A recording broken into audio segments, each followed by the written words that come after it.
அனைவருக்கும் வணக்கம். நாம் இப்போ பாக்கியலட்சுமி சீரியலில் என்னெல்லாம் சுவாரஸ்யமான விஷயங்கள் நடக்குதுன்னு பார்க்கலாம் வாங்க.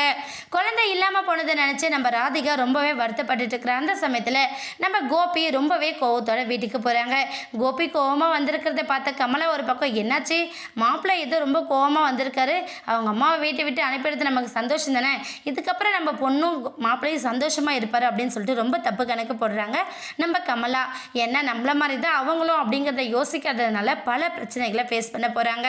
அது மட்டும் இல்லாமல் ராதிகாவே அவங்க அம்மாவை வீட்டை விட்டு வெளியே அனுப்புறதுக்கான வாய்ப்புகளும் ரொம்பவே அதிகமாக இருக்குது. காரணம் அவங்க போட்ட சதி வலையால் தான் நம்ம ஈஸ்வரி இப்போ தப்பு கூண்டுக்குள்ளே நிற்கிறாங்க.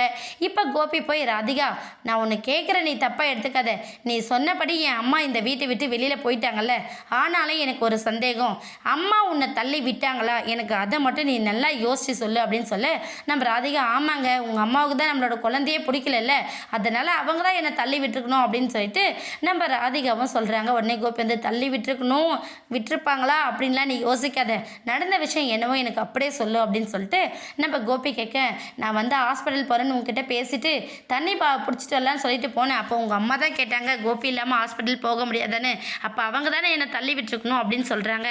கீழே இருந்த பூச்செண்டு வலிக்கு தான் கீழே விழுந்தா அப்படிங்கிறத கூடி சீக்கிரம் நம்ம ராதிகாவும் உணர போகிறாங்க. உணர்ந்தப்ப நம்ம கமலாவுக்கு சரியான பதில் அடியும் கொடுக்க போகிறாங்க. அது மட்டும் இல்லாமல் கோபி வந்து திரும்பவும் ராதிகா கிட்ட ஆர்கியூ பண்ணுறாங்க. ராதிகா, நான் சொல்கிறேனே தப்பாக எடுத்துக்காத, கண்டிப்பாக என் அம்மா அப்படி பண்ணியிருக்க வாய்ப்பே இல்லை, எங்கள் அம்மா குழந்தை வேண்டான்னு சொன்னாங்களா, நம்மளோட எதிர்காலத்தை நினச்சி தான் அதை வேண்டான்னு சொன்னாங்க, அதையெல்லாம் தாண்டி குழந்தைய கொலை பண்ணுற அளவுக்கு எங்கள் அம்மா கொடூரமானவங்க கிடையாது, எப்போவுமே அவங்க ரொம்ப நல்லவங்க தான், குழந்தைங்க எல்லாரையும் ஒரு மாதிரி பார்க்குறவங்க தான், என்ன பாக்கியா அம்மா மேலே ரொம்ப கேரிங்காக இருக்காங்கன்னு மட்டும்தான் அம்மாவுக்கு அவங்கள பிடிக்குமோ தவிர மற்றபடி நீ நினைக்கிற மாதிரி அவங்க ஒஸ்தி நீ மட்டும் அப்படின்னு நினைக்கவே மாட்டாங்க, நீ தான் ஏதோ தப்பாக புரிஞ்சுக்கிட்டு இருக்க அப்படின்னு சொல்கிறாங்க. இதை பற்றி நம்ம ராதிகாவும் அனலைஸ் பண்ணுறாங்க.